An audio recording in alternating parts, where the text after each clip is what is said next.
Hello, hello, hello, everyone. It's Maximus, your cozy gamer girl. Good morning, good evening, or good night for some of you.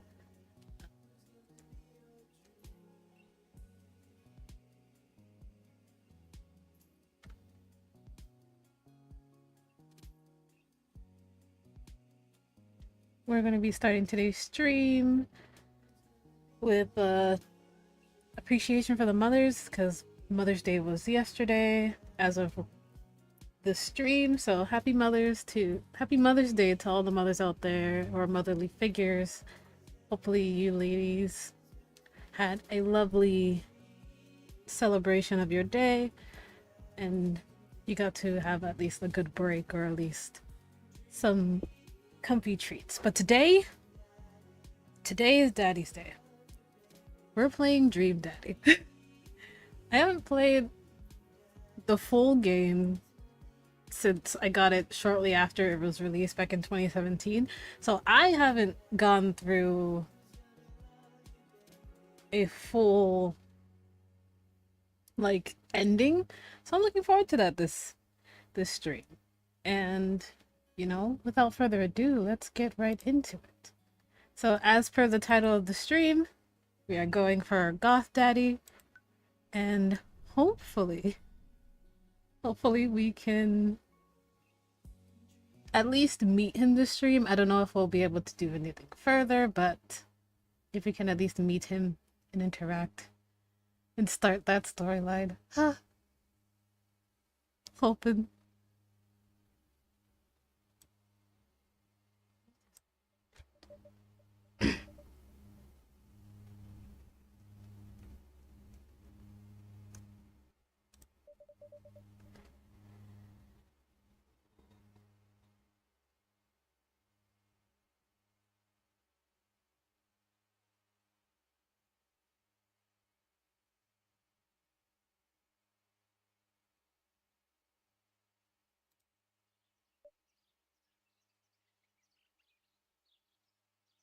Dad. It's our daughter, Amanda.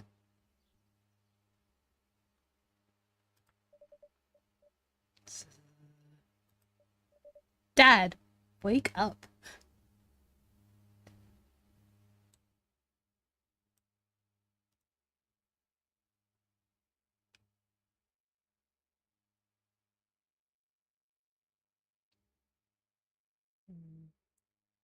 Wake up, pretend to be dead. 5 more minutes. I said pretend to be dead. I let my tongue roll out of my mouth and stopped breathing. Amanda shakes me. Come on, Dad. This hasn't worked on me since I was 6. Dang it. I'm sorry, Amanda. This is the end for me.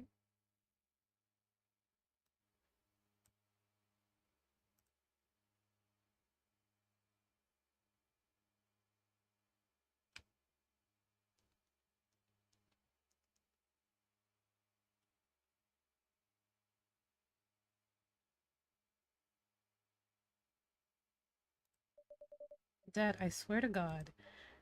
Amanda, I bequeath to you all of my earthly possessions. Spread my ashes over my recliner. Okay, well, your corpse better get into the moving van because it's leaving soon. Shucks. I finally open my eyes and sit up. I'm lying in the middle of the living room, spooning a moving box. I yawn and stretch.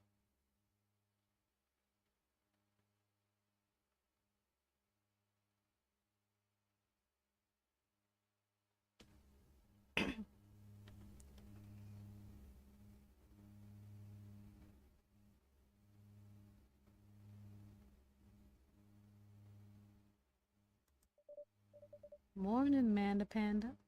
Ugh. Yikes. Dad breath. Go brush your teeth.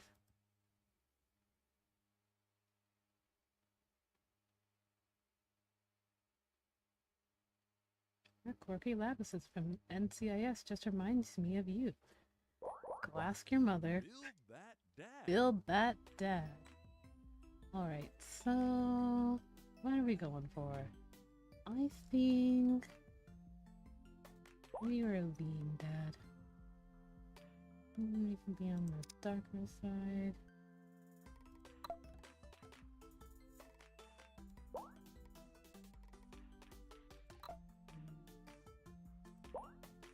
I do like my men with long hair. So...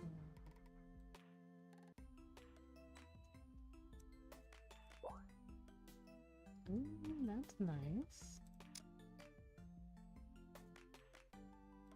Eyes.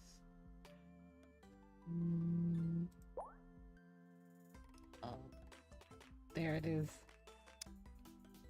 Some blue eyes. Okay, our brows are further down. Nose.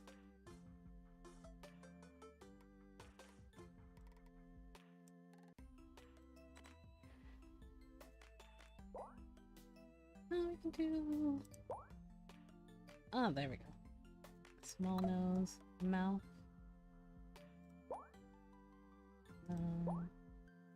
Maybe. Oh yeah, that works. Brows.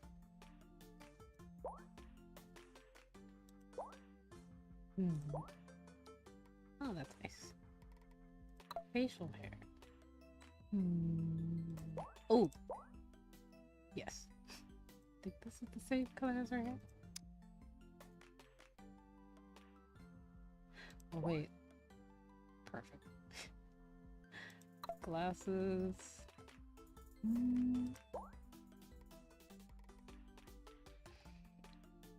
do like me a megane. What? Black frames or gold frames? Gold frames, we can always make that outfit. Piercings? Nah. Clothing. Ooh, what would Damien like? Kinda gives. This is giving near 70s, Dad. Wait, this one has cats. Okay, I'm sold. Maybe we go back on the facial hair. Handlebars? Oh, yeah. Yeah, that's the one. And to go with our cats on our shirt, we'll go with this one. Alright, so this is our dad. Looking good, Dad. Name that dad. So I'm just gonna go with Maximus. If I can, you know.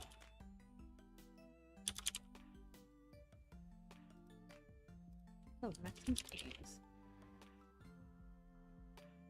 Be that dad.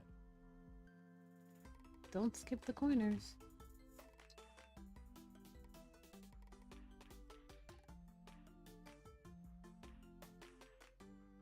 Never give up, never remember. Oi.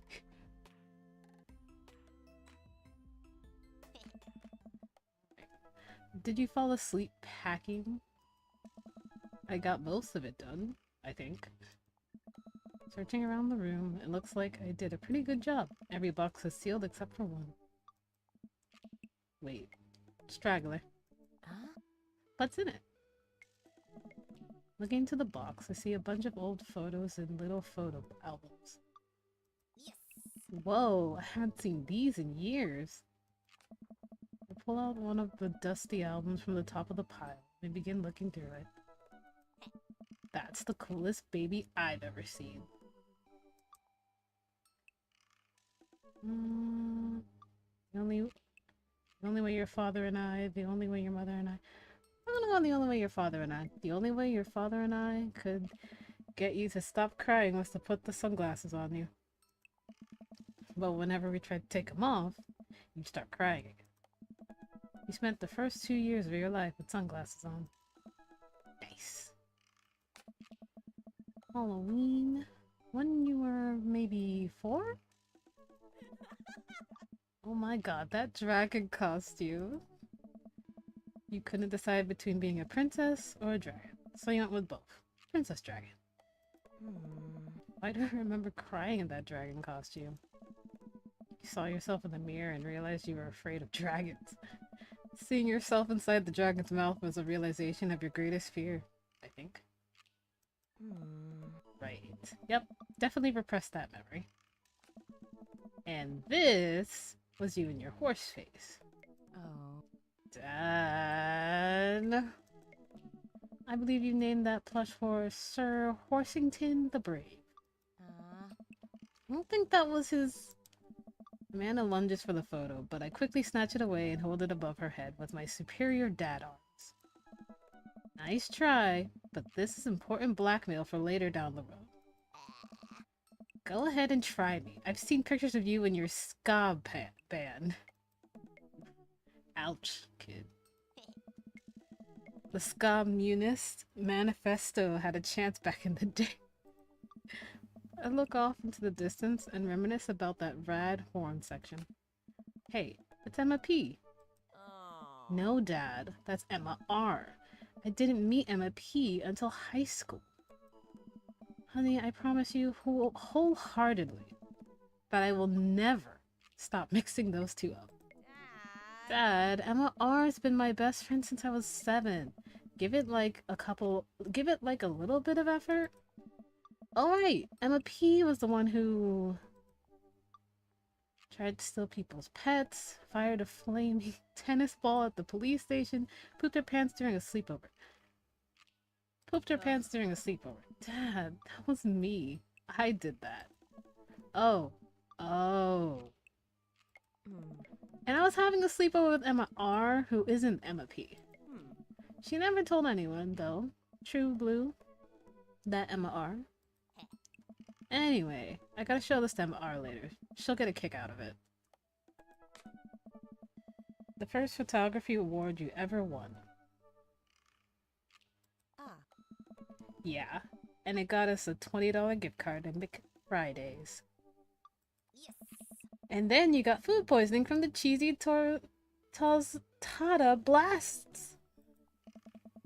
I think you mean food poisoning, you know, with a Z? Dad. Still can't drive past McFridays without gagging. Still proud of you, though. Amanda reaches down into the box and pulls out one last photo.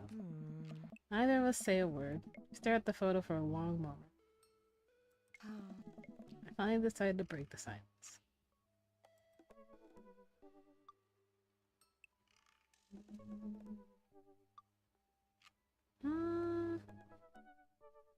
That was the day we adopted you. Kind of a funny story. The day we brought you home, we got into a car accident. It wasn't anything big, just a little fender bender in the parking lot. But of course I was freaking out. And the little old lady who crashed into us was freaking out. And I didn't know what to do. But your father, oh man. He holds my hand and looks me directly in the eyes. The calmest I've ever seen him, he says, "It's okay. It's all gonna be okay." Oh. He was right, you know? Stare at the picture for longer. Maybe too long. Listen. Can't even imagine what it must be like for Amanda. She pats me on the back. Come on, Pops. We gotta finish packing. The moving van won't wait forever. You're right. Amanda and I pile into the car and take one last look at the old house. So many memories here. Hard to believe your father and I bought this place almost 20 years ago. Hey, remember when I shattered the front window playing catch? You always had very strong arms.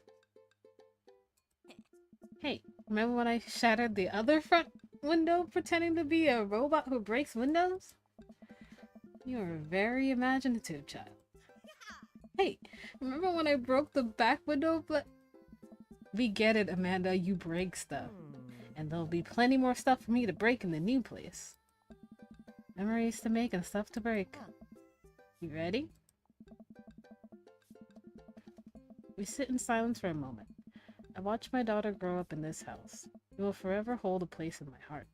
But it stings a little bit to leave it behind. I'm ready.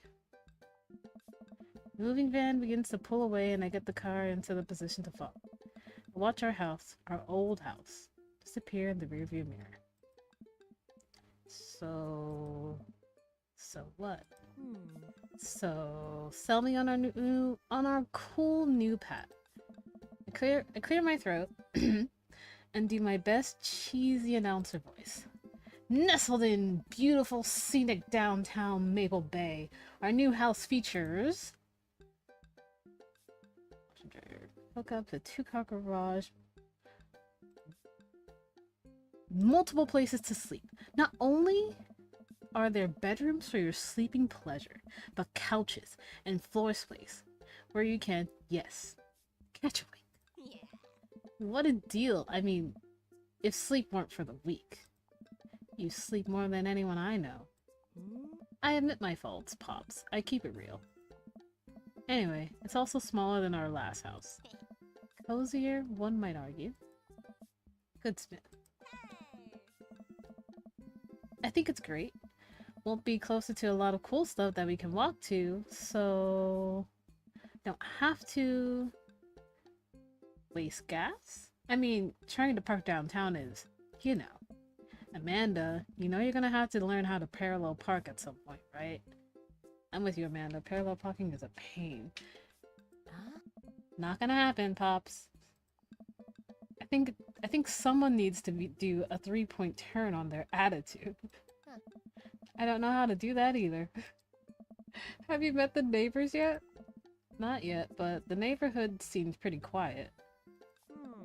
So you won't have to chase any rowdy teens off your road. You are the very teen you mock when you say that, honey. I'm in my last year of high school. I'm practically dust.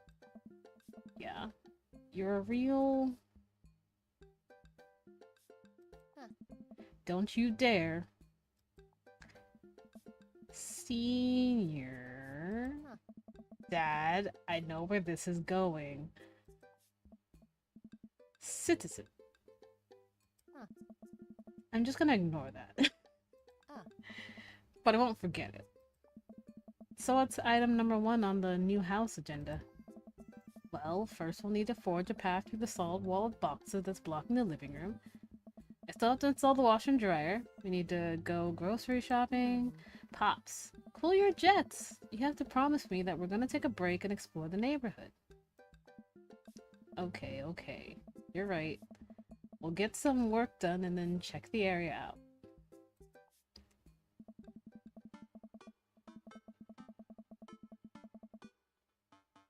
We pull up to the new house and step outside. The lawn is freshly mown and the for sale sign is still in the yard. Hi-ya! And with a swift kick from Amanda, the for sale sign is no more.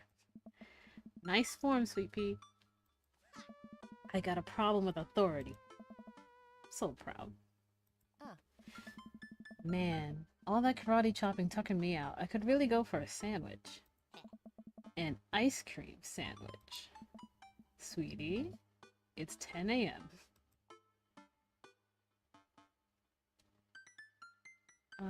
We need to unpack first. I need some coffee ASAP. Did you even see all the dogs in the park nearby?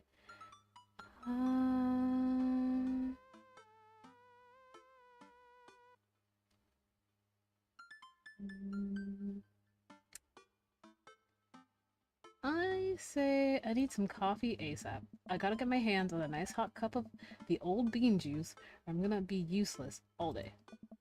I think we passed the coffee shop on the way here. Maybe we could check that out? Let's do it. Have you ever read Rich Dad, Poor Dad? I've heard of it.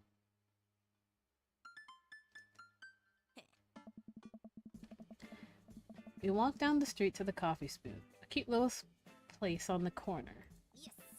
Man, this is such convenient walking distance from our place. I mean, yeah, I guess. What's wrong? Why would I go somewhere else and drink coffee on a couch when I could just drink better coffee at home on my own couch and not have to make awkward eye contact with other people?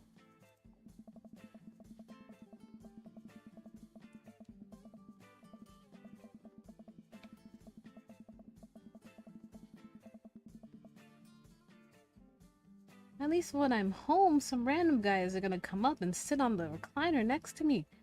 And I won't feel, like, a little weird about it because technically he's not sitting at my table, but he is very much within my personal space. And what's the etiquette when you have a dirty mug? Is there a bin? Do you go set it up? Do you go set it up on the counter? Because you don't know where else to put it. Or do you leave it there? Or feel your face flush hot with shame as you consider the possibility that there is, in fact, a bin somewhere just out of sight, and now you're that jerk who left their mug. Dad, are you just afraid to meet new people? Yes, Amanda! We walk inside.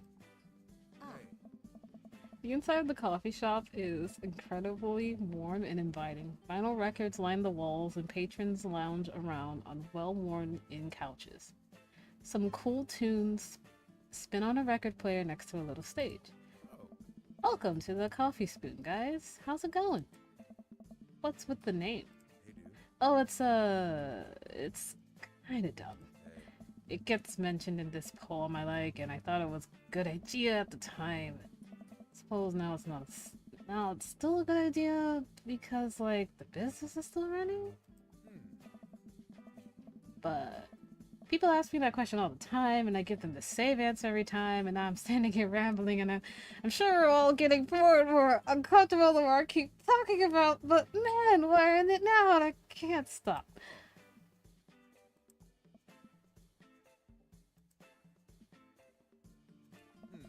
So what it'll be.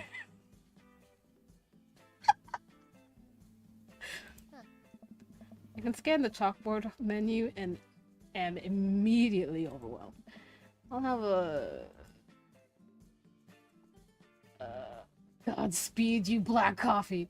Iced Tegan and Sarah. Chai Antwoord. I'll go for an iced Tegan and Sarah. Good choice. I don't get it. Oh, it's a pun. Tegan and Sarah are just really awesome Canadian indie band formed in 1995. They were nominated for a Grammy in 2013 and are known for being masters of not only pop hits, but meaningful lyricism. I'm doing the thing again. But coming right up! And for you, I'll have a macchiato DeMarco, please. Coming right up. Do you want that in small, medium, or biggie smalls? Medium? Wait, is biggie smalls big or small? I should change that, shouldn't I? Matt sets to making our drinks, and Amanda and I take a seat on one of the couches. What's his deal? Let the man make his puns. They're cooler bands than you listen to anyway. Hey. Hey! Ska was cool once. This couch is actually pretty comfy. Maybe not comfier than our own couch, but it's alright. Good lumbar support. You sink right into it. Okay, it's comfier than our couch. Amanda nudges me. This place is right next to our house, and that guy seems not only cool, but also just as uncomfortable with talking to other people as you are. You should totally become friends with him. I don't know. Come on, what we say about meeting new people? I can't meet new people if I always stay inside and also don't go outside and also don't talk to people. See? We're making progress. Matt sets our drinks down at our table and I have a sip. The iced Teagle and Vera is delicious. Hi, we're new in the neighborhood. I'm Amanda and this is my dad, Maximus. Oh, right. Oh, right on. Pleased to meet you both.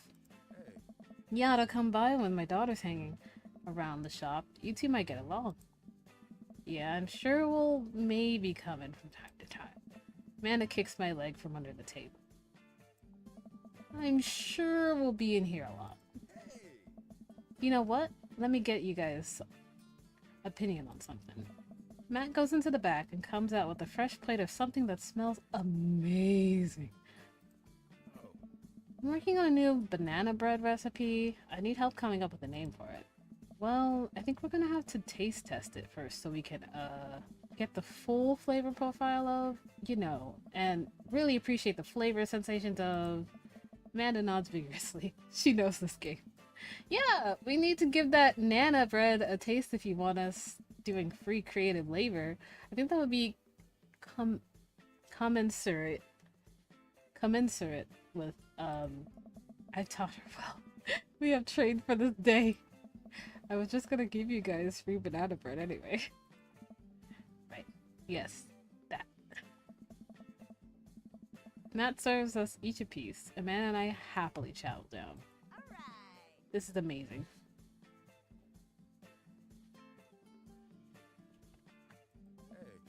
Thanks! The secret ingredient is bananas. So, any ideas? I'm stumped.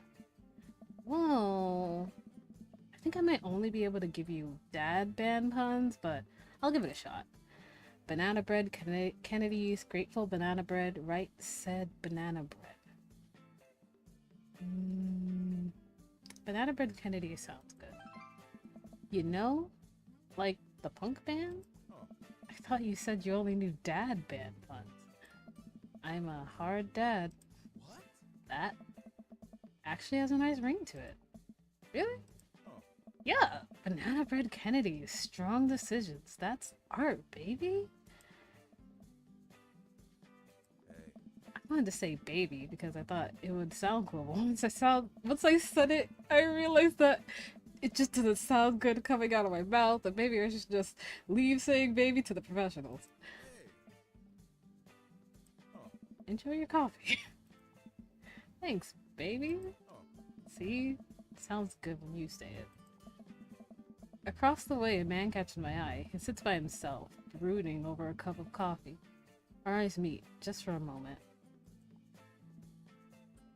I hastily look away, hoping he didn't catch me staring. Who is that? We finish up our drinks and head out. Thanks for stopping in. Take care. Okay, now that we're full of caffeine, where to? I should get back to unpacking. Let's get some fresh air.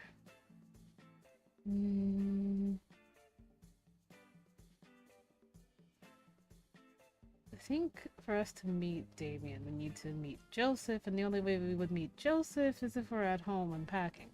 So I'm gonna go home unpacking. And hopefully Joseph comes by so we can have him meet us and invite us to the thing. But maybe that's like a tomorrow thing. But we'll see. I'll just say, we should go unpack. I've got a lot on my plate right now. Did you know that moving is one of the biggest sources of stress for adults?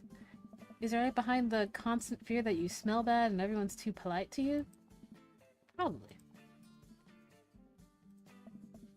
Do I smell bad?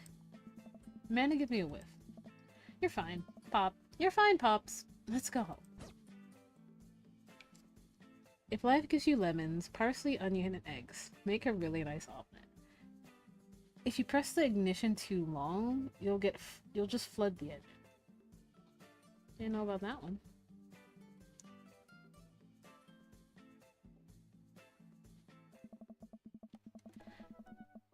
I get to work unpacking the various boxes around the living room. A couple hours pass and I get some good work done.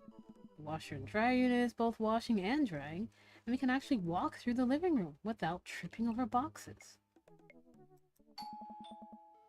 First visitor already? I walk over to the door and open it. Hello! Oh. A handsome, clean-cut man stands at my door, brandishing a plate of cookies. Hello? Whoa. Oh, where are my manners? My name is Joseph. I'm your next-door neighbor. Oh, yes, hi, I'm Maximus. That's what my name is. Oh. I saw the moving van and thought, I'd bring over some cookies. My daughter Christy wanted me to let you know she baked them herself. Joseph leans in and whispers, Oh. but between you and me, she just sprinkled in the chocolate chips. We both share a laugh. Kids, right? Wow, cookies, huh? So nice to meet you! Joseph hands her the plate of cookies with a smile. Well, thanks for the cookies! Amanda disappears with the cookies. Huh? Amanda! Come be... And she's gone. That's my daughter. Her name is Amanda. She's a charmer. Daughters are tough. Sons are also tough. Oh. Children in general are just tough. I hear that. I mean, there'd have to be something wrong with you to try to raise more than two. I have 4 kids. What have you done? Oh, I meant. Don't worry, you didn't mean to be rude. Oh no, this is the first neighbor I've met and my social life is already in a tailspin. I wonder if it's too late to move again. Yeah. Okay. Is the Mrs. around? Mr. actually. And, no, not anymore. He died. Oh. Oh. I'm so sorry for your loss. No, it's alright. Wow, this is uncomfortable. We stand there quietly for a moment, acutely aware of how awkward we both made things. I'm sorry, can you close the door real quick? I look at Joseph quizzically, but comply. After a second, I hear a knock on the door. Opening it, I see Joseph standing there with a huge smile. Hey, I'm your new neighbor, Joseph! I promise not to talk about your dead spouse this time. I'm throwing a barbecue for the cul-de-sac, and I'd love for you to come by and meet the rest of the neighbors in our community. What do you say, pal? That sounds great. My daughter, Amanda, and I would love to stop by. Also, 4 kids is the perfectly normal amount of children to have. We shake hands to seal the deal. Well, neighbor, I'll see you at 3 p.m. sharp on Saturday. Sure thing, neighbor. Joseph starts walking away, but stops to think for a second and turns around. Hey, in all seriousness, raising a kid on your own can't be easy. If you ever need to talk about stuff, I'm the youth minister at a church down the street. Oh, I don't know, I wouldn't really consider myself a... Nice. You look pretty young to me, but suit yourself. And with that, Joseph's gone. He seemed nice. Amanda walks back into the living room, crumbs on her face and cookie in her hand. That was the smoothest recover I've ever seen. I should be taking notes. See? You're already fitting in great. Where'd those cookies go? Oh. They're gone. I'm sorry. Yes. If it makes you feel any better, they weren't very good. So you ate all of them anyway. I guess that makes it break time. Any ideas? Let's get some fresh air. Joseph probably wants his plate back. Let's get some fresh air. Let's hit that park down the road. I saw a ton of dogs there when we drove past. Okay. Will you help me steal a dog? For the last time! I can't fit a dog into the pockets of my cargo shorts. It's physically impossible. You're breaking my heart, Pops.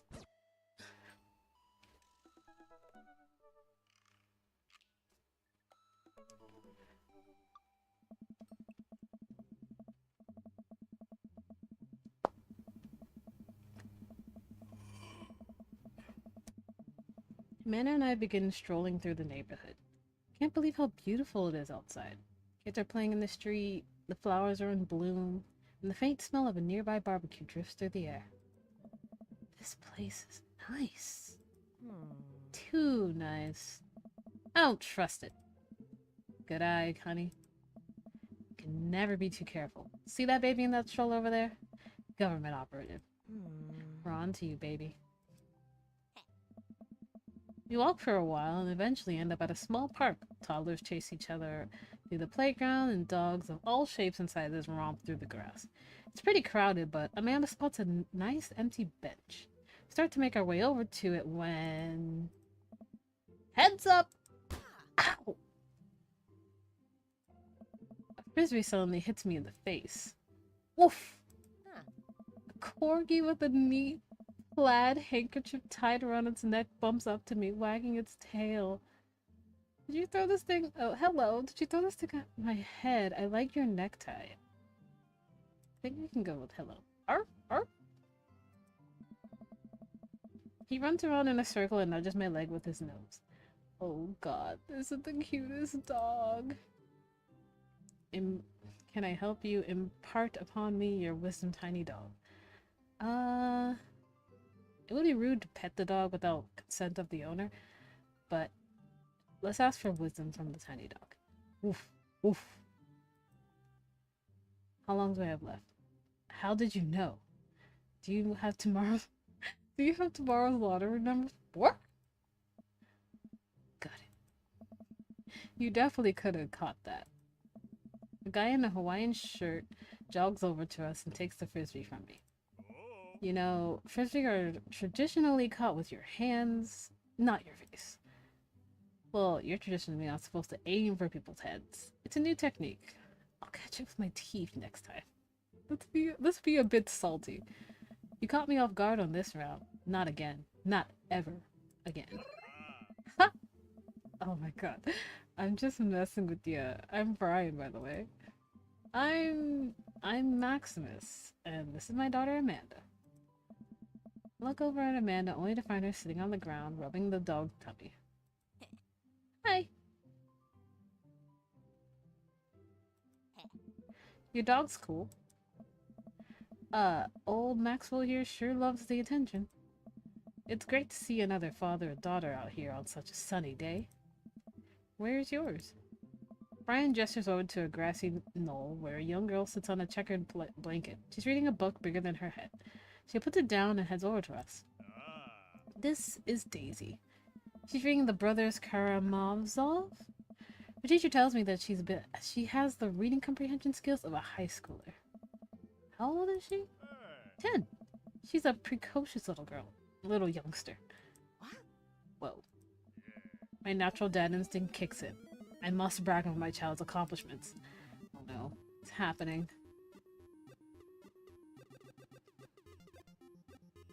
Go on, Daisy. Tell them about yourself.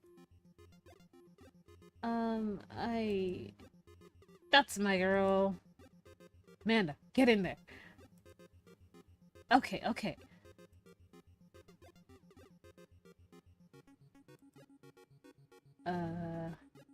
Brag. Amanda here just recently won a local photography award. Wow, congratulations! Brian loses 10 points. Daisy actually just won a statewide poetry contest. You lose 15. Okay. Do we have an item? Spelling bee photo. Fumbling through your phone's browser, you managed to pull up a photo of Amanda winning her 10th grade spelling bee. Brad, wow, congratulations, Amanda. Daisy's getting prepped for her annual spelling bee right now. Hopefully this will be her 3rd win in a row. Yikes, you lose 5. Daisy just started a weekly chess club at her elementary school computer lab. She's the president too, of course. Dang, my high school doesn't have a chess club or a computer lab. You lose 10. Can we brag again? Last week, unprompted, Amanda helped an old woman with her grocery bags. It's extra powerful. Brian loses 20. Let's go! Daisy sold enough candy bars this year to get the top prize, a canoe. We're taking it out next weekend. How is that even possible? Amanda could barely get one of those sticky hands things. It's extra powerful. Ah, dang it, you lose. I don't know what DHT are. What do we have? Grade, maybe child art. You unfurl your wall to reveal a tiny copy of drawing of a cornucopia Amanda did in the 1st grade. Cute! It isn't very impressive, but Amanda genuinely appreciates you holding on to it. Brian loses 10. You regain 20. Let's go! Did I mention Daisy said her first word at 10 months? Daddy? Amanda was potty. It's still cute, but maybe this isn't the time to bring it up. You lose 10. Oh. Okay, we're evenly matched. Okay, let's see if we can brag.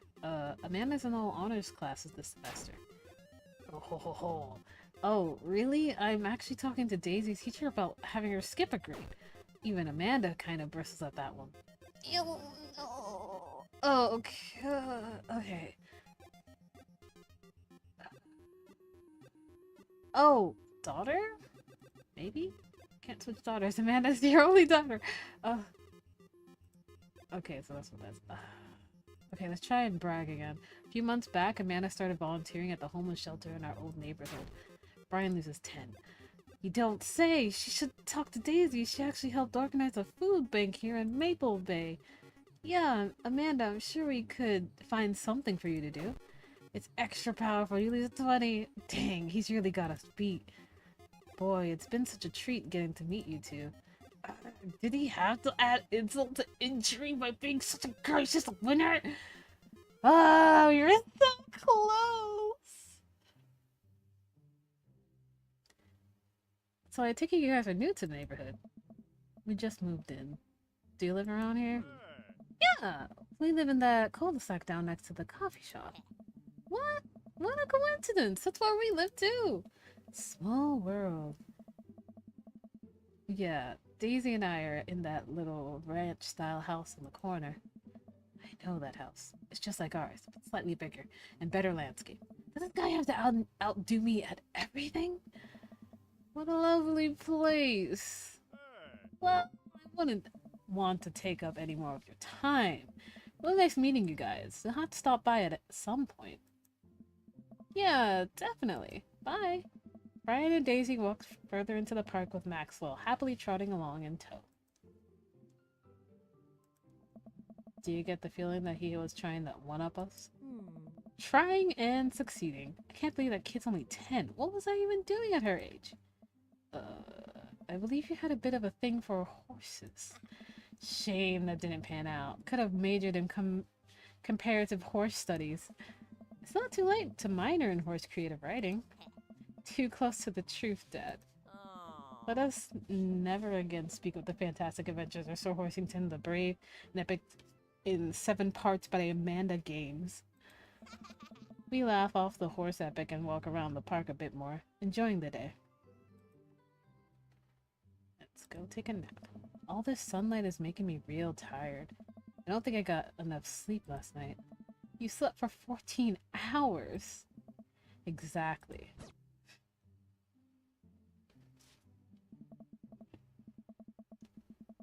As we're walking home, I hear heavy footsteps come up behind us. Maximus, bro!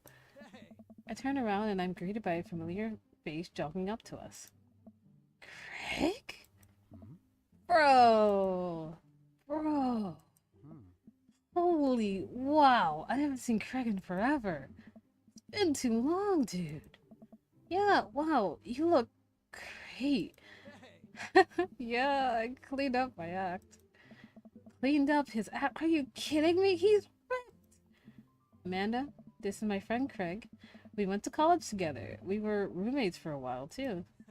Amanda? Dude, you probably don't remember me, but you're so big now. Hello. And hello, cute baby. Aw, thank you. The last time I saw you, I think you were about her size. This is River. Say hi, River. Picks up her tiny wrist and waves it around. River gurgles happily. Are you babysitting? Nah, dude, River's my kid. Man, it has been a long time. Feels like one minute we're rolling up to exams with bad hangovers, and the next we're both fathers. Where you been, man? I was working out in California and just relocated business back to Maple Bay. No kidding. Man, and I just moved to this side of town. How's Smashley doing? Hi. I mean, Ashley. Ashley is her name. Oh.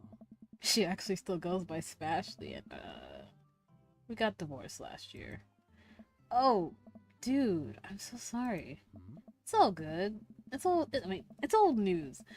We take turns taking care of River and the twins. It's all copacetic. Twins? You have 3 kids? Ain't life something, bro. Ain't life something, bro. Right?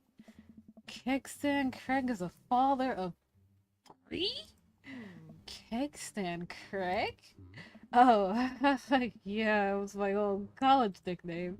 He got it because he did a lot of keg stands. It's that thing where you had a it's that thing where you do a handstand on a keg and then drink from the keg. Eh? Right. He was very good at it. Oh, bro, I hate to be that guy, but I'm in the middle of my daily jog, and I really gotta keep up my heart rate. Brought River along for, you know, resistance training. You jog daily? I jog yearly. January 1st, when I promised myself that I'm gonna jog daily for the rest of the year, but give up after 30 minutes and walk home. Well, it's never too late to get back into it, dude. You should join me sometime. I don't know. Come on, it'd be fun. We could grab breakfast afterwards, catch up. We could do a bro brunch like the good old days. Alright, sure. Sounds great. Great, let's get that going soon. I better get moving. Good to see you guys. Craig gives a little wave, puts his earbuds back in, and jogs off. I can't believe Craig is ripped and has kids? I'm reeling. Why is that? The Craig I knew is not fit to be responsible for any living thing, including and especially himself. One time I watched him drink an entire jar of marinara sauce for dinner. Amanda, he opened up a new jar of marinara sauce. And then he drank it. Like it was a thing that normal people do. It was unholy. And then I asked him, what the hell he was doing? And he said, and I quote, "It's basically a smoothie, bro." I mean, technically, he's not wrong. He jogs. He was jogging. He's like a totally different person. Anyway, we better get home. I'll have plenty of time to reflect on how old I feel later.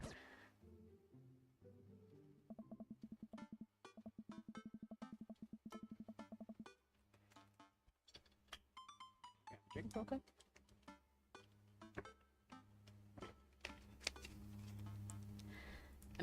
Amanda and I flop onto the couch. Amanda has to shove some empty boxes out of the way before she can sit. Oh. Too bad we're gonna be putting my stuff right back into these boxes in a few months. No, don't say that. Aw, Dad, it's gonna be okay. I'll be fine.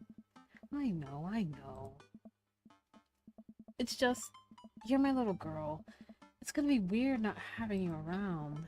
I'll come visit, and I'll text you every day, and I'll take lots of pictures.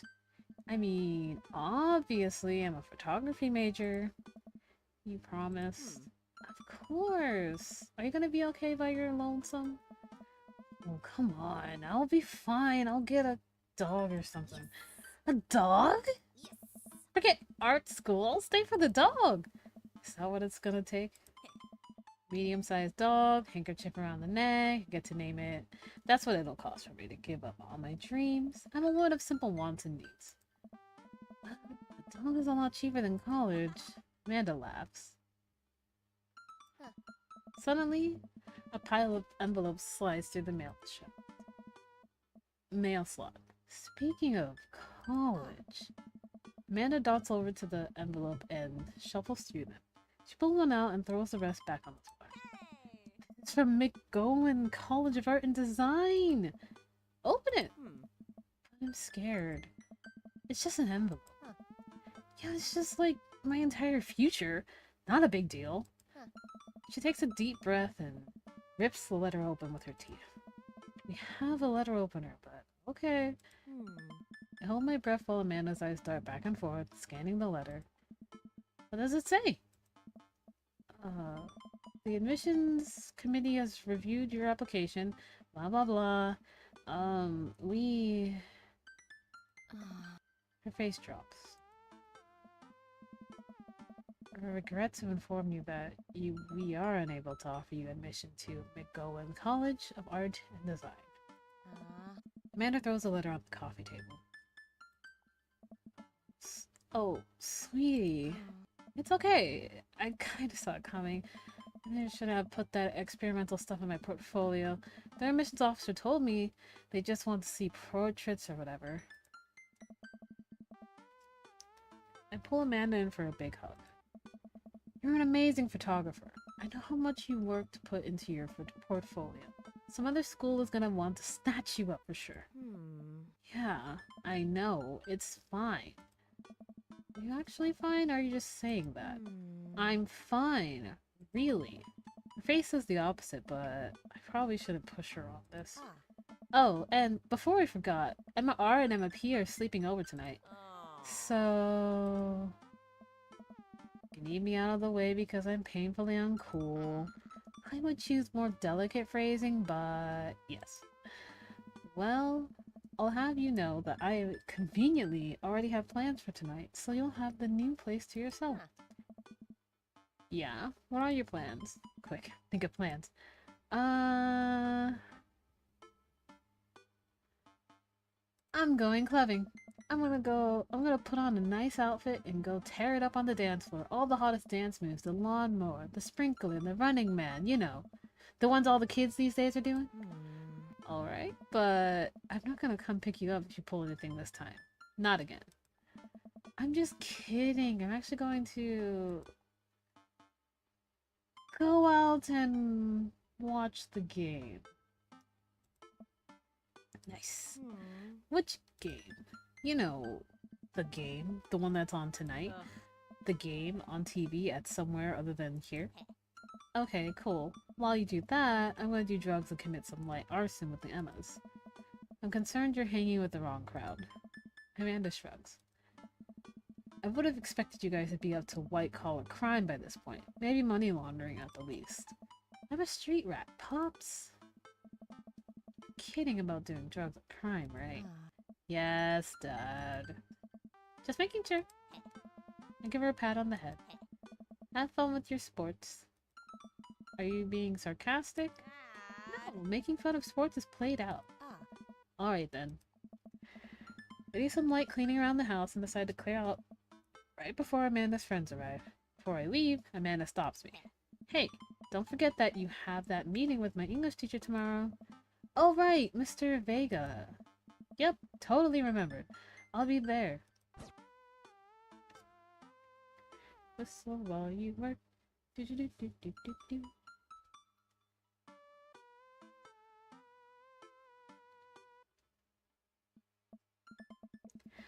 Well, I guess I really didn't think this plan through. I'm not entirely sure where the closest bar is, and Amanda still hasn't shown me how to use the GPS on my phone. So I'm just gonna have to pick a direction and walk in it. Let's go this way. Cool, okay. We're marching. We're marching the direction of the game. Any game, really. The distance... Could it be... A big burned out neon sign hangs above tiny dive bar. Jim and Kim's, huh? Alright, I'll go. It'll do. The bar is small and dimly lit. The crack of pool balls sounds in the back as patrons laugh and joke. A string of multicolored Christmas lights hover above the bartender. I can't tell if he's Jim or Kim. Pull up a seat at the bar. What'll it be? 1 beer, please. Sure thing, boss. The bartender slides me an ice-cold beer. I take a sip and enjoy the refreshing taste. Say, are you Jim or Kim? Neil. Oh. I awkwardly turn my attention to the game, which is playing on one of the TVs on the wall. As luck would have it, my team of preference is not only playing, but is currently in the lead, which is always a good thing. The brightly colored mascot, which is some kind of animal, does cartwheels. I silently cheer on my favorite team, hoping that I don't get into any confrontational arguments with a fan of the opposing team. Several people in this bar are wearing the distinctive colors of the team I dislike. Although I believe from their demeanor that, like me, the passion for their team is all in good fun. A middle-aged woman, holding a nearly empty wine glass, slides up to the bar and sits uncomfortably close to me. Hey, sailor.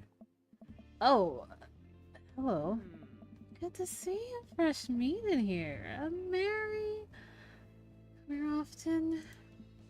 Oh, no, I actually just moved to this part of town today. I'm Maximus, by the way. Are you watching the game? Yeah, my preferred team is in the lead.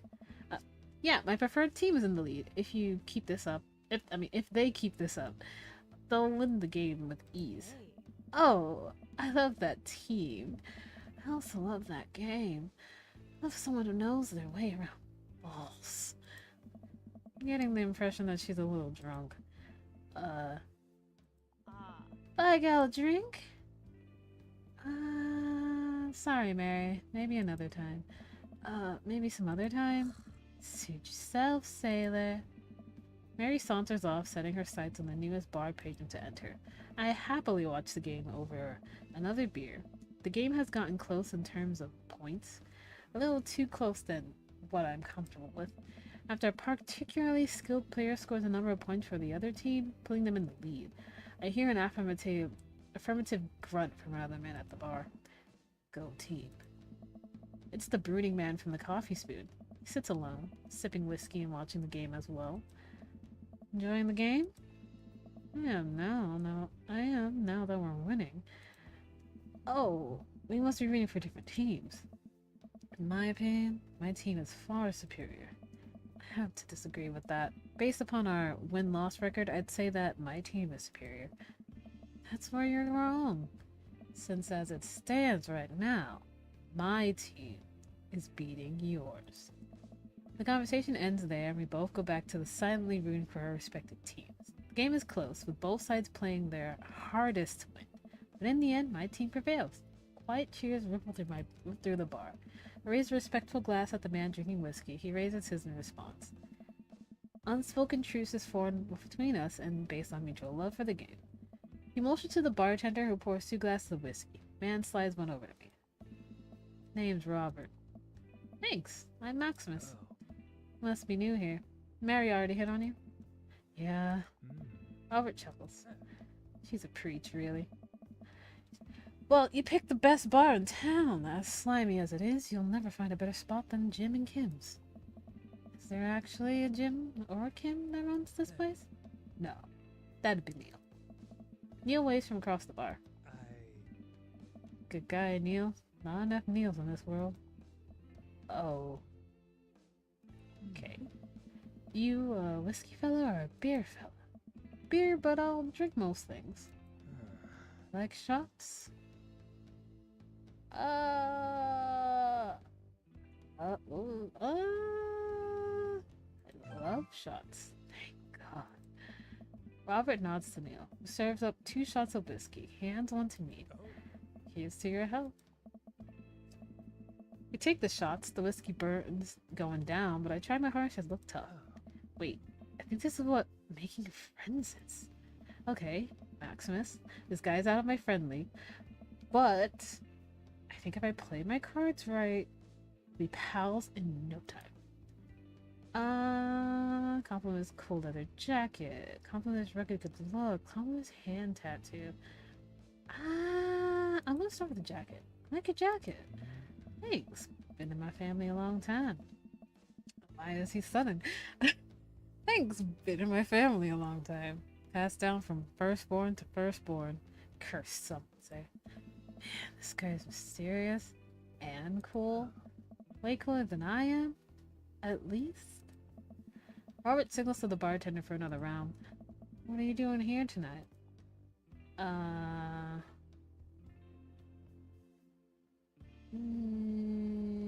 Trying to make friends, running from my problems. My daughter kicked me out of the house. I think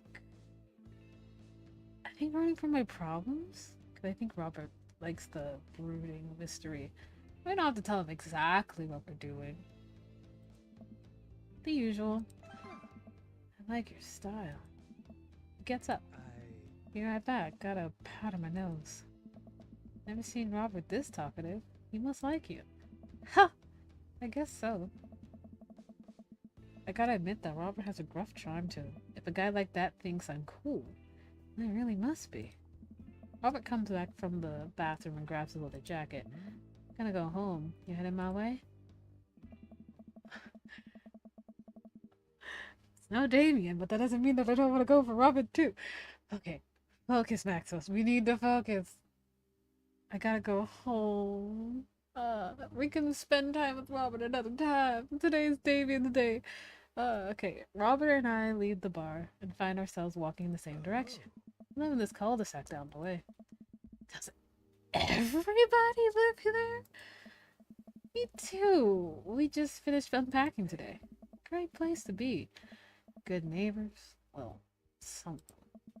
Who's that? We get to Robert's house, which is just a few houses away from mine. We stop and he turns to me. I don't kiss and tell, Maximus. So, are we doing this or what? What? Hey. No. Do you want to come inside or not? A wave of realization rushes over me. I blush. I want to say yes, but I want to go, Damien. So, next time, I will aim for Robert another day. No, thank you. I'd better call it a night. Catch you around? Sure. I'm sorry, Robert.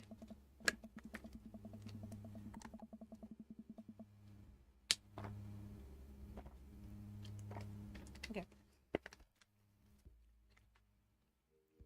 I head home, head buzzing with whiskey. What do you mean by, are we gonna do this or not? Plop down on the couch and I'm asleep before I even get the chance to take my shoes off.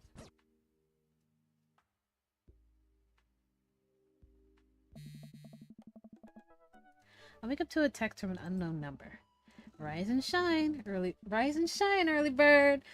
Oh god, hang on. Craig was like, okay. Rise and shine, early bird. Okay, that's still not clear. I'm just gonna still want to work out. This is Craig, by the way. Holy crap! It's 6 a.m. Who does 6 a.m. anymore without realizing it? I drift back to sleep. Whoops! I was hoping to back out. Check my phone again. Hey, bud. Still want to get your swole on? I'm ready to tear up the track. Hit me up. The last thing I want to do right now is work out, but it is Craig. I do want to catch up. I'm gonna go back to sleep. Sleep is important. I shoot a quick text to Craig to apologize for bailing and immediately fall back asleep. Craig, it's another day. Today is Damien's day. Oh man, how long was I out? What time is it? I look over at the clock. 3:55 p.m. I have to be at that parent-teacher conference in 5 minutes. I jump out of bed, throw on the nearest clothes, and run out the door.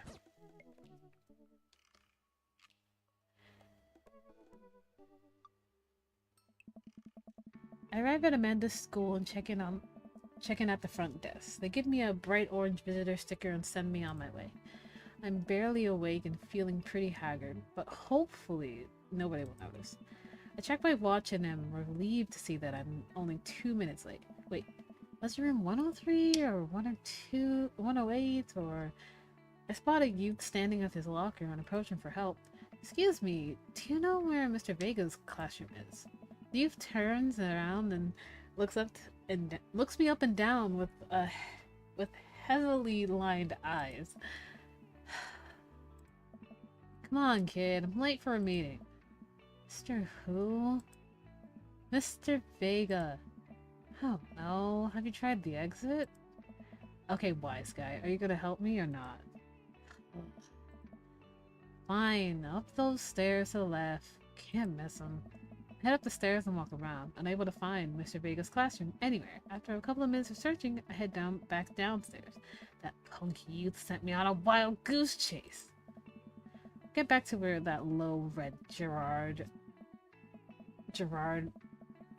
way is standing, fully ready to give a piece of my mind. And suddenly a head pops out of the classroom next to his locker. Oh. Lucian, don't you have a third period to get to? Fine, Mr. Vega. Ah. Wow. Now officially 10 minutes late. I glare at him as he walks away. We're not cool. Oh. You must be Maximus. This period's almost over. Would you mind waiting in the back? Oh. Mr. Vega leads me in and I take a seat in one of the comically small students' desks in the back. I might get stuck in this. Hmm? Alright, where were we? Now, who can tell me about the unreliability of narrator J.D. Salinger's Catcher in the Rye? Yes, Colin? Colin stands up and does the thing where he blows into the crook of his elbow to make a fart noise. Oh. The whole class erupts in laughter. Alright, everybody. Very funny, Colin. Please sit down. Now, Holden Caulfield is an unreliable narrator in the sense that the bell for the end of the period rings. All the students immediately get up and make a break for the door. Sweet man. Remember to do the reading and answer the response questions on page 194 in your textbook. Nobody's listening. Or not, I guess. Mr. Vega turns to me and sighs. Oh, Middle schoolers, right?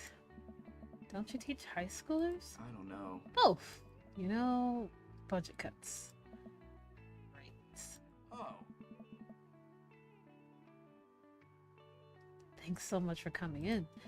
No problem, Mr. Vega. Ah. Please, call me Hugo. Eh. I don't normally do these impromptu parent-teacher meetings, but as I'm sure you know, Amanda's a very bright student. I'm concerned about her recent behavior. What's going on? Amanda has never been the most engaged student, but I know she cares.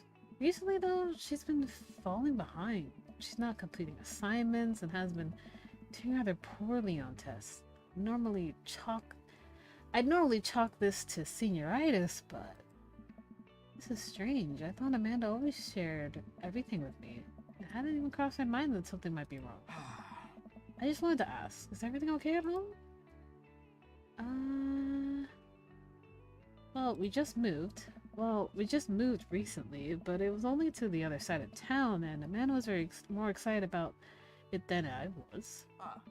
See if you can talk to her about it. I know she values you a great deal, and would appreciate your guidance. If she keeps heading down this road, I know how important art school is to her, and I would hate to see her miss out on a scholarship money that she clearly deserves. I'll make sure to talk to Amanda. Thanks for letting me know, Hugo. Anytime. On my way out, I stopped thinking for a moment. Turned to Hugo. Hey, Hugo. Yes? They ever catch that rye? Yes. Hugo's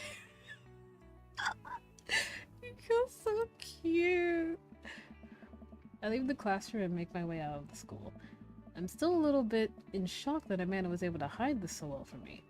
She's always been such a force for positivity in my life, especially after we lost her father. Amanda must be done with class for the day by now. I'm sure she would appreciate a ride home. Maybe I can talk to her about what's going on. I pull up to the carpool. Amanda hops in the passenger seat. So, did you have fun gossiping about me? Mr. Vega and I actually just gossiped about our celebrity crushes. So you talked about Mario Batali the whole time. It was a very productive meeting. I'm pretty hungry. Can we grab some dinner? Sure thing. Let's go to the mall food court. Does that sound good to you? Yeah, sure. Why the mall? Jeez. Can't the dad take his daughter to the mall? You buy me things, and we'll buy you a thing. Singular. Sounds like a deal to me. We drive in silence for a short while. Amanda plays a game on her phone. I should say something. You know, sometimes when a kid gets older, they find that they have to keep things hidden from their parents. And that's okay, because sometimes that's what kids do. And that's okay. But also, sometimes it's good to have the parents' perspective, because, you know, maybe the parents have also dealt with similar situations, and maybe they're a little cooler than you give them credit for. Anyway, what I'm trying to say is that it's good to share. Love you.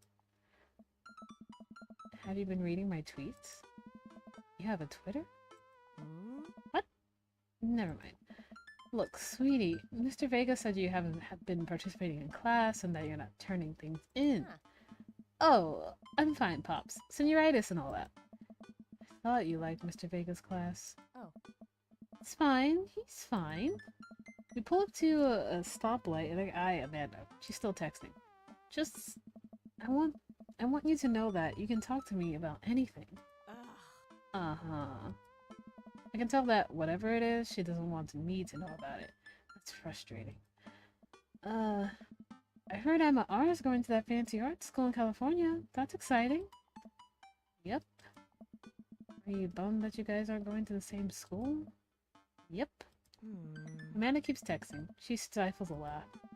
What's so funny? It's I don't think you'd get it. Okay. Who you texting? Huh. Noah. Who's Noah? My friend. Does he go to your school? Hmm. Yep. Do you like Noah? Ah. What? No! Dad! Hug. I can't believe you would... Aw. Dad! I mean, jeez!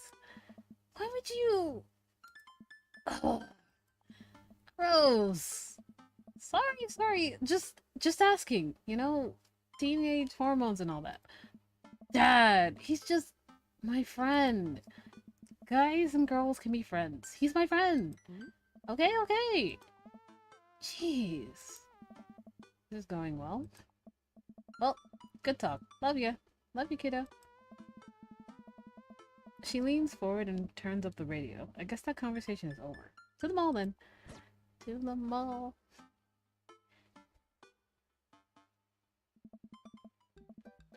We arrive at the mall, a big indoor shopping center with a couple of different floors. It's kind of dead, but that doesn't stop a mall security guard from yelling at a group of loitering teens. Let's eat something disgusting for dinner. Hell yeah. Language, Missy. Hmm. Heck yeah. Better. Hmm. We approach the food court and evaluate our options.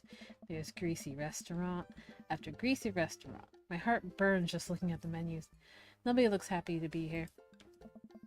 What are you in the mood for? Bread dipped in sugar, bread with cheese on it, or do you want me to inject some fat directly into your bloodstream? I extend my arm to her. Would you do me the honor of sharing some nachos? She takes my hand with a grin. It would make me the happiest, cheesiest girl alive. We order a giant pile of chips and unnaturally orange green cheese from a very unenthusiastic and possibly stoned teenager. We take a seat at our rickety table and dig in. Hey. These are bad. These are very, very bad. But also strangely delicious? We have to eat through the pain. We enjoy the fluorescent cheesy goodness together until we're all out of nachos. So... something's been bothering me for a while. Can you explain memes to me? Hmm. Which memes? All memes. Ugh. Amanda sighs deeply and places her head in her hands. Aw. Dad, it's complicated. See, memes are inside jokes shared by a bunch of people that get less funny the more people do it. So the problem is that by the time a meme gets to you, Dad, all of us, yous have already done the joke to death. Aw. And what's worse than that is that movies and TV and video games will try to jump in on a meme train. But just based on how long it takes to make them, the meme will be long dead by the time it comes out. So it just dates it and it's funny. Jeez. Oh shit, what up? Ugh. Dad, please. Anyway, changing the subject. Where to now? Wanna go to that golf store? Hmm. What? You know, the one that's all black and tries to establish itself as anti-establishment despite being an exact representation of the establishment. I don't know what store you're talking about. You know, the one where you buy chain wallets and it's basically an assault on what people fought so hard against in the punk and hardcore movements of the 70s and 80s. Hmm. Dude, you gotta be more specific. The one you threw up in that one time. Ah. Oh, that one. Alright. Amanda runs into the store with me trailing behind her. She makes a beeline from the back. There it is. You can still see the outline, kinda. I'm so proud. Speech, Amanda. Yeah. Speech. All right, I'll do it if you stop chanting. Amanda stops immediately. Clear my throat. Thank you all for joining us here today to commemorate an historic moment that would forever shape history. On a day very much like today, some 5 years ago, our very own Amanda Ann Gaines had too much blue raspberry slushy on an outing to the mall. After begging her father to take her to Dead Goth and Beyond to buy rainbow suspenders, she proceeded to throw up all over a display of My Chemical Romance merchandise. Her loving father then had to pay for said merchandise, which to this day remains among our possessions. Thank you. Oh. Amanda is moved. She begins clapping, slow at first, then faster and more vigorously. Several other patrons turn their heads. One of them also starts clapping. I bow my head. Oh, hey, chain wallets! While Amanda busies herself looking at band t-shirts, I try to find something of interest to myself. Not much for a dad to look at in a Dead Goth and Beyond. Let's go for the hot deals in the clearance bin. There's a big cardboard box of marked down items. Pretty sure $4 for a purple eyeliner is a good deal. I think. I wonder if I would look good in purple eyeliner. Hell yes, I would. Look, this is very important to me. I overheard. Okay. I overhear a stifled argument over at the cash register. An elderly gentleman is carrying a garment and showing it to a bored-looking cashier with pink hair. I can see that. I can see that? Don't know what to tell you, dude. I just work here. Listen.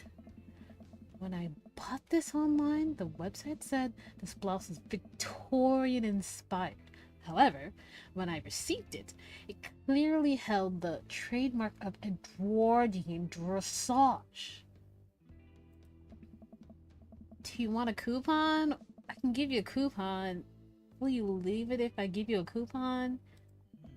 Is there a manager present? People have to know what they're buying. I am the manager. I see. Well, it would seem that I have outstayed my welcome. Good day, shopkeep. Your superiors will receive a strongly worded letter by post. Whatever, dude. The man whirls around and storms out, his literal coattails trailing behind him. Can't tell if they are Victorian inspired or Edwardian in nature. Amanda trots up to me with a t-shirt in her hand. Oh boy, here it comes. Oh. Hey, Dadtron 5000. Yes, I'll buy it for you. Wow, that was easy. At least it's only the one this time. Amanda plops its shirt onto the counter and grins at the cashier. I love your hair. The cashier says nothing and rings Amanda up, radiating hatred. I hand her a 20. So what was that guy's deal? The cashier rolls her eyes so hard I'm worried she'll pull something. That's Damien. He's in here all the time. He's obsessed with Victorian fashion or whatever. She hands Amanda her bag and it's clear the conversation's over. We make our way out of the store and head home to get some rest. Amanda and I sit on the couch trying to find something to watch over bowls of ice cream. Oh, cool. Long haul paranormal ice road ghost truckers is on. Your favorite, right? Oh, hell yes. They have to make it over the Canadian tundra before the ice road melts, but also they're hunting ghosts. Also, the trucks are haunted. This is an episode I've already seen, but it's one of the best. Colum and Flint Dogbone, the twin brother truck driving and ghost hunting duo, find themselves in the greatest peril yet. Oh no! Ghost done got control of the truck. I can't steer on them there damn ice roads. Let me use that EVP meter to try and communicate with the spirits. Flint, we're about to die! I almost got it. If you listen carefully, it sounds like it's saying, you're going to die. That's because we're all about to die, you... This is art. The episode ends and Amanda excuses herself to go and start arguments on the internet.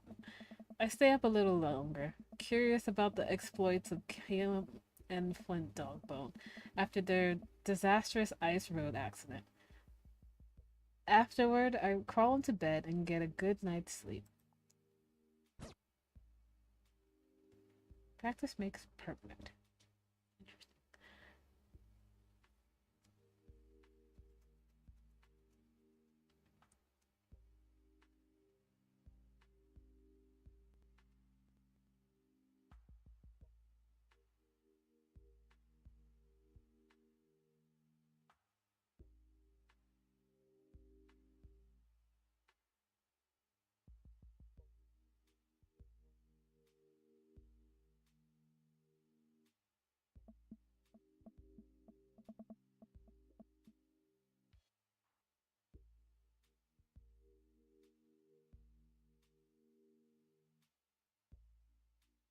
Okay, we're back. The game stopped for a second.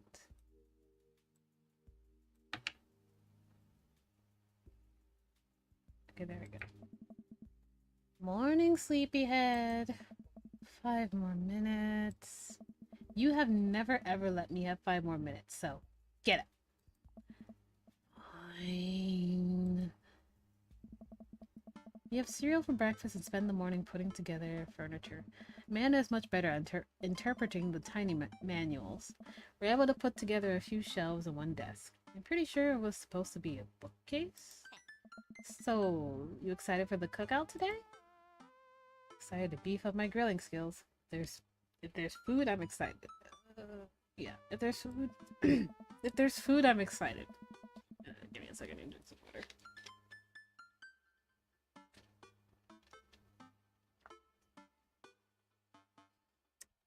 I'm all over those terrible store-bought sugar cookies that everyone brings to parties. Yeah, those are bad. Which means there are more for me. Don't you want to meet some of the people in the neighborhood? I'll probably end up standing uncomfortably in the corner with a plate of food and hope that nobody talks to me. Dad, you're a beautiful work in progress. You will get that butterfly to emerge from the cocoon. A social butterfly. Well, we better start getting ready. We definitely don't want to be late. But no, we have to be fashionably late. Who shows up to a cookout on time? You know what? We're going early, just because you said that. I head out the door and Amanda reluctantly follows. We walk across the street to Joseph's house with a store-bought veggie plate. Terrible cook if it doesn't involve the girls.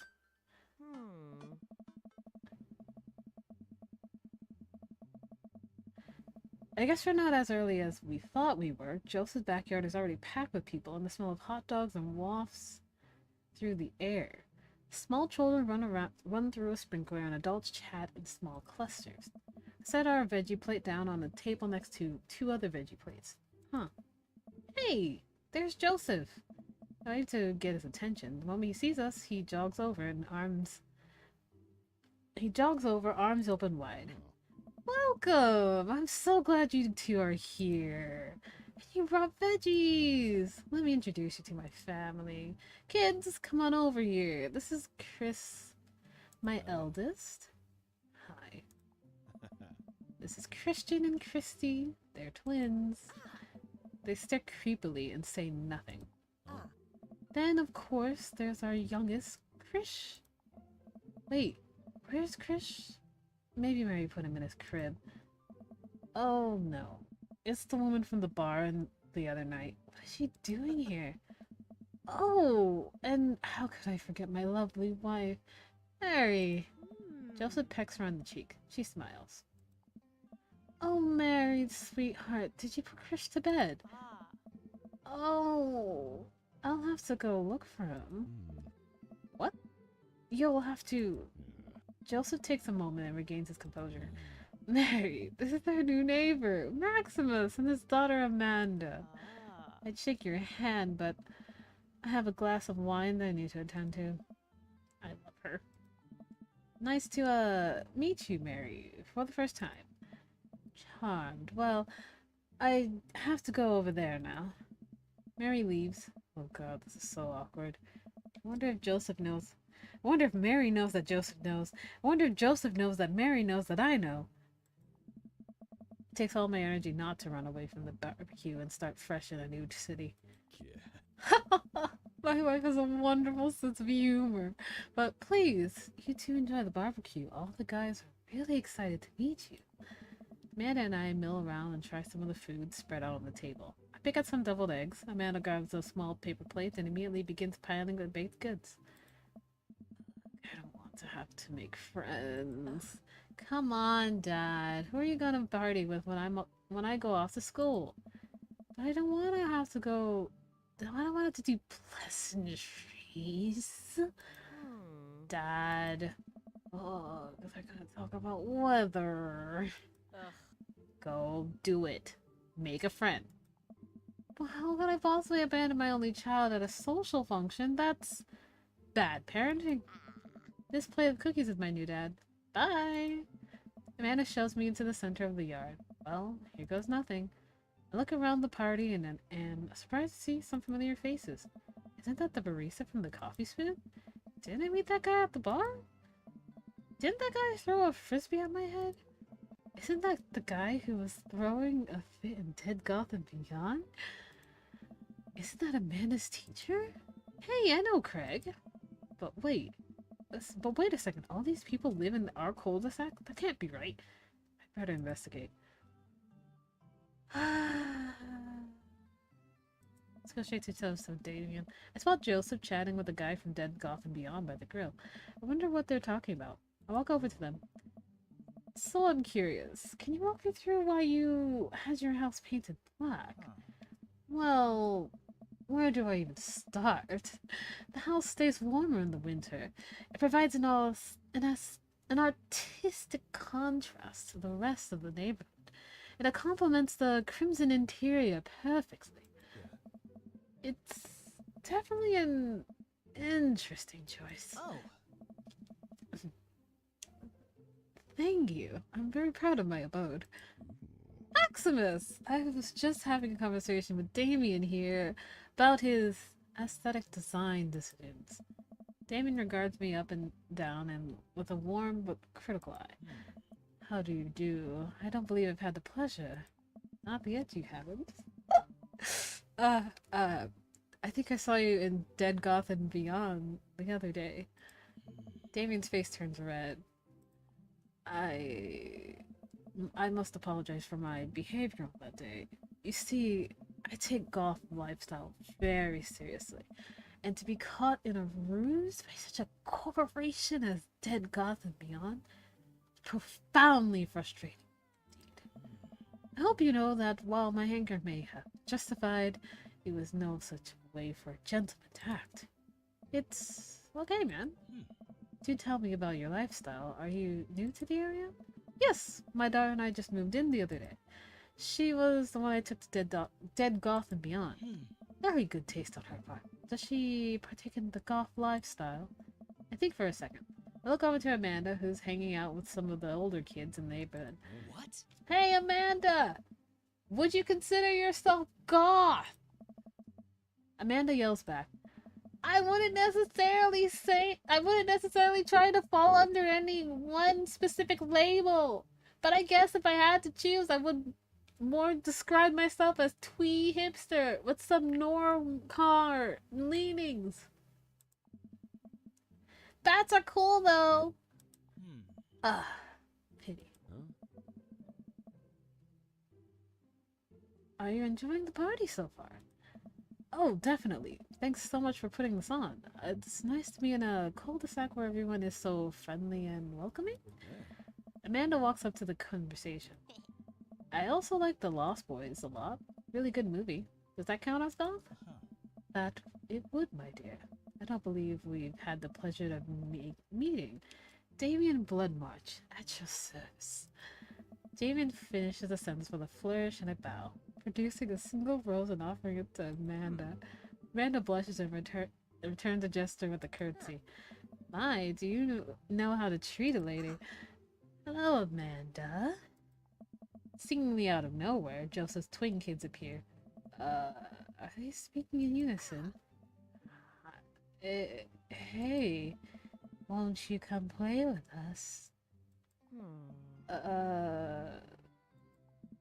Come play with us. Forever. Guys, enough with the creepy twin shtick. We've talked about this. Oh. Christian and Christy slowly back away. Where do you think they got that from? Mary pops into the conversation, wine in hand. I don't know. Mary takes a long sip of the wine. I think I might have taped over VeggieTales VHS from The Shining. Who knows? She takes another sip of her wine. Where's Krish? Give it a rest. Wasn't he with you? You had him a moment ago. He's probably stuffing dirt in his mouth. He'll be alright. Toddlers are pretty resilient. I mean, you've gone through 3 kids, so... Yeah, about... Mary tips her glass to me. Ate my first time to the rodeo. Yeah, pretty much. It's my 4th. I have squeezed 4 little sweethearts. Would you do me a favor and please find Krish? That would be great. I'm sure he's fine. Mary? Okay, jeez. Mary finishes her wine and wanders off. Dad? Can we go now? Lucian, haven't introduced you to Maximus yet. Hey, it's that punk from Amanda's school. I remember you. Whatever. That's no way for a young man to speak to his elders. Be polite. Lucian bows. Whatever, sir. Lucian bows again. Mr. Christiansen, may I have a veggie burger? Sir. Coming right up, bud. Are you vegetarian? Yep. Make that 2 veggie burgers. Did you know that some people in the Victorian era were vegetarians? They described carnivorous type people as bloodlappers. Dad. That's really interesting, Damien. Joseph turns to the girl. Just a hint of a tattoo peeked out from underneath his sleeve. Can't believe I didn't notice it before. It looks like the bottom of an anchor. Whoa, is that a tattoo? Excellent. Yep, I wasn't always a youth pastor, you know? That's so cool. Want to see mine? What? Lucian pulls back some rubber bracelets, revealing a lopsided 666 of black ink. My buddy gave me a stick and poke tattoo last week. I think it's healing up pretty good. Oh shit. We'll talk about this later. That's pretty cool. What's the significance of the tattoo?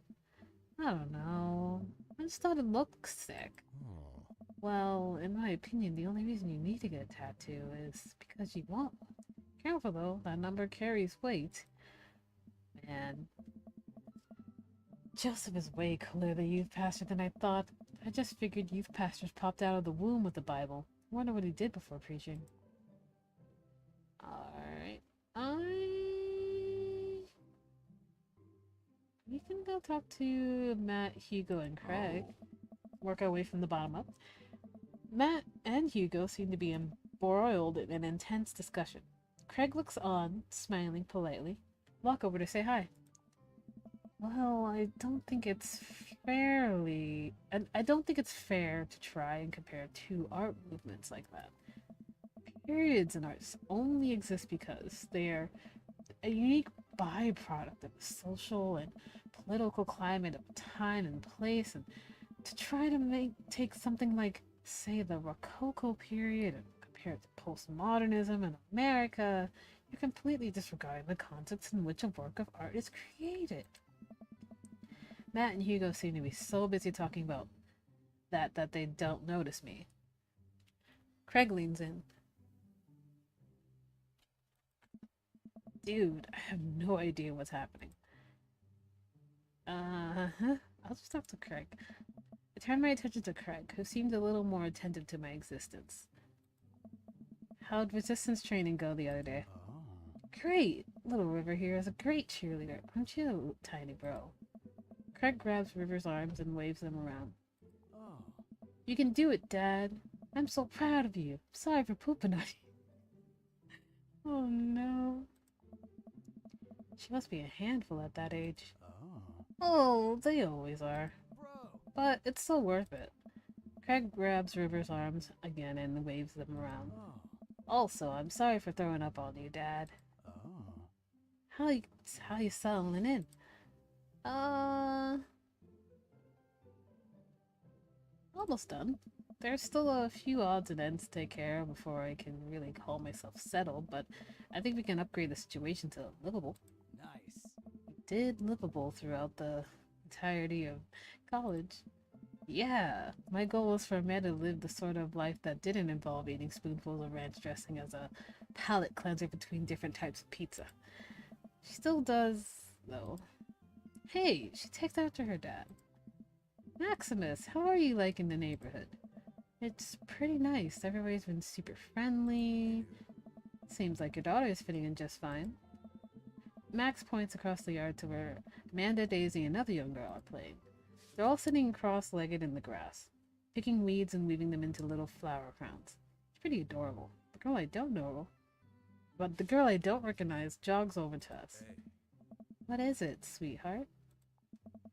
It's a flower crown. I thought you'd look cool. I thought you'd look cute in it. Oh. Oh, there's only one way to find out. Matt takes the flower crown and places it on top of his head. Hey. Am I cool now? The girl stares at him, thinking it over.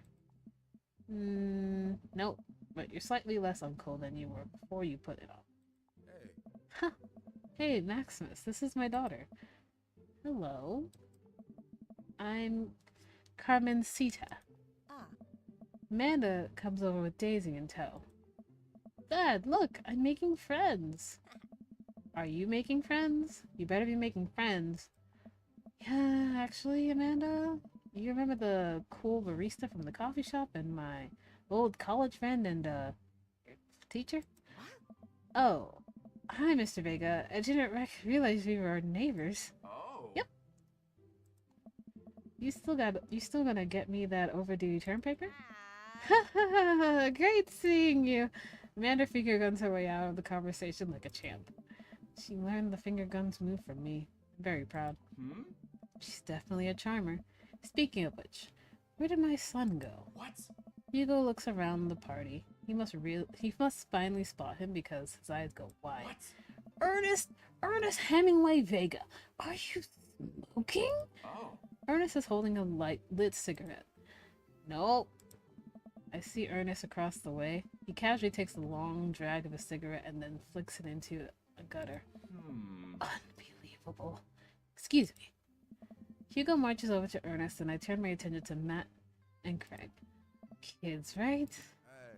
Hey. And I do not envy Hugo. The last barbecue we had, Ernest tried to shove a sparkler down Joseph's pants, nearly burned down half the yard. And the barbecue we had before that, he actually burned down half the yard. And it spread onto my lawn and burned down half my yard, too. Hmm. Hugo walks back over to us, practically dragging Ernest behind him. Hmm. Hey everyone, sorry about that. Maximus, this is my son Ernest. Hello.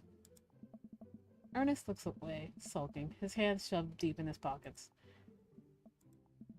Hugo nudges him immediately. Hey. Nice to meet you, Ernest. What grade are you in? Doesn't matter. Hmm? Ernest. Okay, I'm in 8th grade. Dear God, are you happy now? I'm sure you were just dying to know. Yeah, good for you. Hmm. Can I go now? I'm tired of talking to old dudes who blame my generation for the failing economy. Ouch. Ernest. Oh yeah, because I'm totally embarrassing you.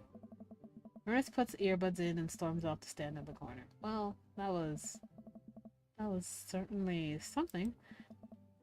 He seems nice. Hugo puts his head in his hands and sighs. I'm so sorry. He's having a really rough time. As much as I want to be the cool dad, and I have to be the authoritarian dad. He clearly resents me for it. I mean, I think as a dad and a teacher, that's about as authoritarian as you can get.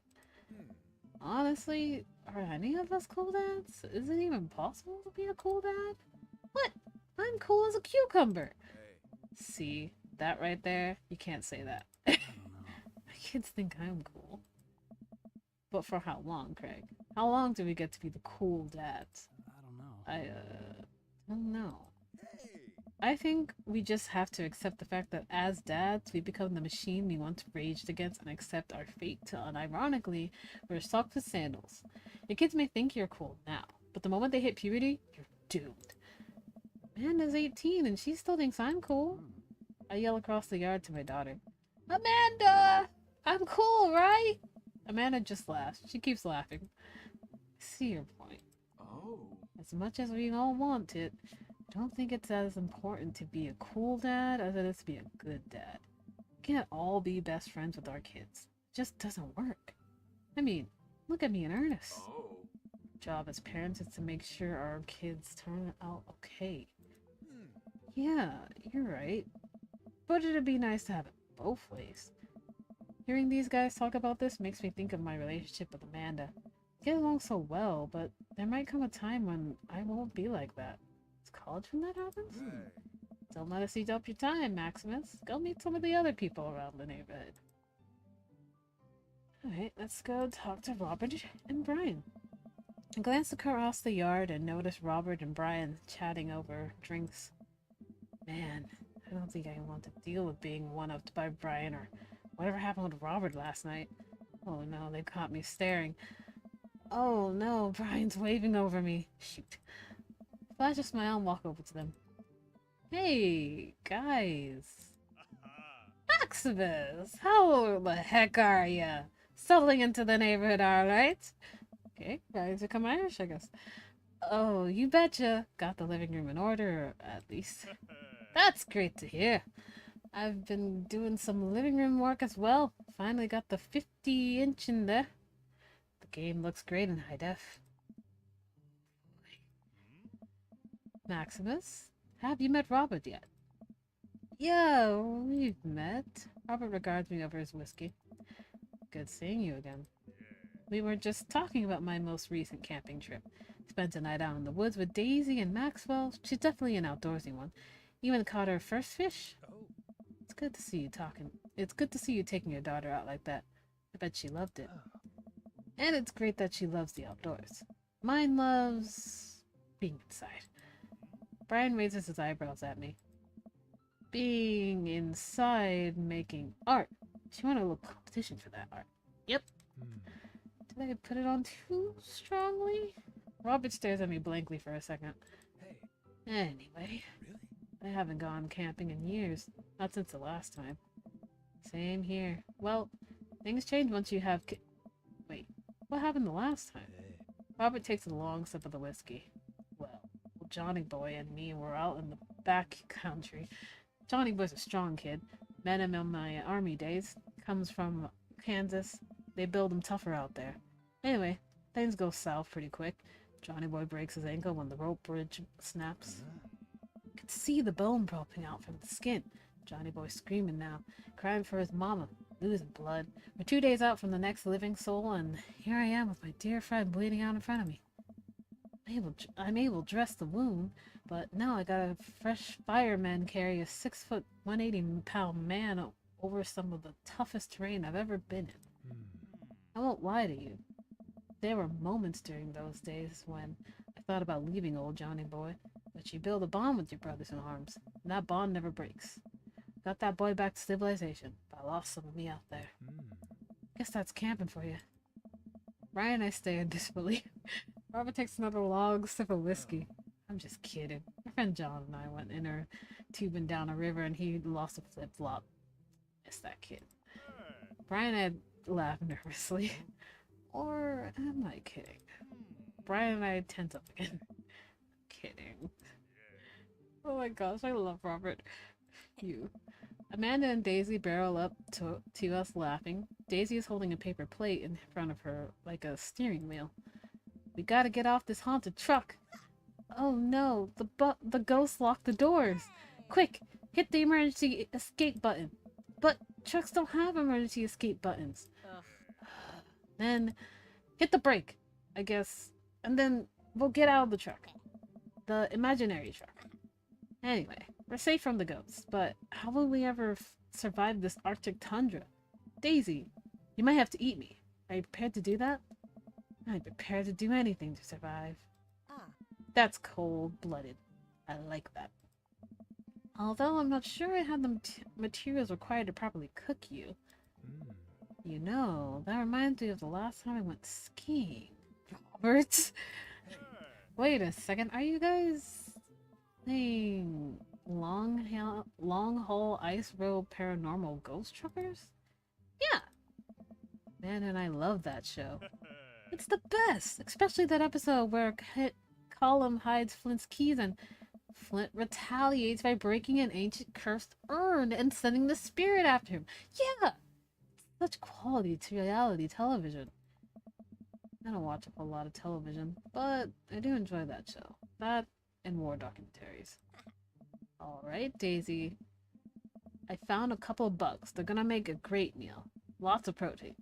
Gonna keep us from starving out here in this harsh, icy wasteland. But that's a whole table of... There's a whole table of food right over... Daisy, it's a game. We're playing pretend. It's what kids do. Live a little. Amanda gives Daisy a handful of gummy worms from the snack table. They eat them with mock disgust. Let's go find kindling for a fire. Okay. But not an actual fire. Because we're playing pretend? Now you're getting it. Daisy and Amanda run off. What a cute couple of kids. Man, I've never seen her get along with anyone so quickly. I guess Amanda just sort of has a way with kids. That's kind of amazing. Daisy doesn't really get along with kids her age. It's nice that he's not trying to one-up me this time. Maybe we can have a regular friendship after all.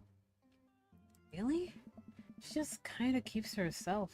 Teachers say she spends every recess in the library. I think the other kids are intimidated by her intelligence. There it is. I wouldn't worry about it too much. Amanda was shy at Daisy's age too. She used to have a habit of crawling under tables and crying every time we took her to a restaurant. She bit people too. Oh, kids, right? Gotta love them. You're required to by law. I hear that. Well, since they're getting along so well, maybe we should try to put together a little playdate for them. They do seem to be getting along really well, but the thought of continually hearing about all of Brian's accomplishments is rough.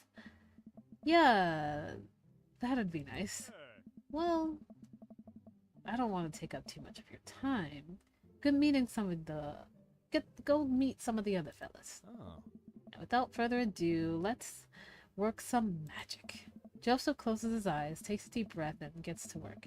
With the greatest of ease, he sets patties on the grill, flourishing as he flips his spatula in the air. It's easily some of the best grill work I've ever seen. You guys think this is my first time in front of a grill? He's working faster now, effortlessly tossing cheese on the patties and perfectly grilling onions on the side. One after another, the dads take notice and crowd around Joseph to admire his masterful technique. Probably don't know this, Maximus, but Joseph's known around here for his grillmanship. He's ungrill livable. I try to get on his level, but I just can't catch up. Oh no. Let us keep studying. He has a rare quality about him. Mustard, keep talking about this. Can't we just appreciate the artist? I've never seen him make a mistake. Okay, we need to stop this. This is getting too cheesy. Please stop! All the children at the party boo the glorious display of puns in unison. Alrighty, guys. The food's ready. Please form an orderly barbecue. Amanda groans. Ugh. We all grab our food and hang out, enjoying perfectly cooked cheeseburgers. Man, it's so wild how all of us dads live in the same cul-de-sac. Kinda nice, isn't it? It feels like there's a real community here. Totally helps when you're just a single dad trying to raise a kid. We're happy to have you here, man. I think you're gonna like this neighborhood a lot. Oh. Plus, Amanda seems to be getting along with all the kids. If she decides to get into the babysitting game, she'll really make a killing. Hey, why don't you add us on Dad Book? Dad Book? Yeah, it's a great social network for dads to keep in touch with each other. We're all on it, so if you ever need to reach out to anyone, that's the simplest way to do it. Huh. Sorry, I'm just an old-fashioned dad. Social media goes over my head sometimes. Huh. Don't worry, Pops. I'll help you figure it out. The rest of the barbecue goes smoothly. We all trade stories and drink beer as our kids play on the lawn. Amanda breaks up a fight between Carmencita and those weird twins. I think they wanted her soul. Amanda and I walk back to our place as the sun sets over the neighborhood. Pretty fun party, don't you think? I mean, I got a burger in me. I felt like I was at a networking event. Wish I could have been playing Paranormal Ice Road Truckers. I think of it. You and Daisy seemed like you were having a way better time than I was. Because you were. Well, hey, at least you met some other cool dads. You should hit them up on Dad Book. Maybe I will, if I ever figure out how social media works. I have a good feeling about this place. Me too, Dad.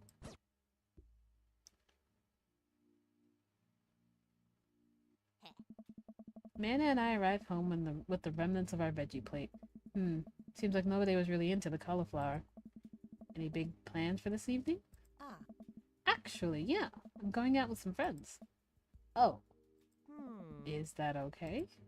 Of course. Just keep me posted and be home before midnight. You got it. And be careful. I will. Make good choices. Huh. Of course. And call me if you need anything. Dad, you're not gonna go do the thing where you wait silently for me to come home in the living room with all the lights off, are you? What? No, I've never done that, and I never will. Will never do that. Huh? Okay. Do you have plans tonight? My plans were kind of eat ice cream and watch TV with Amanda, but I'll find something to do. I'm gonna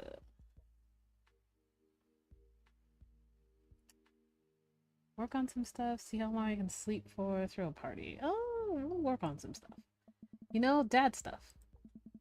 I'm just relaxing tonight. Have fun, okay? Ah. Great. See you later. I watch Amanda drive off into the night. I really do hope she has fun.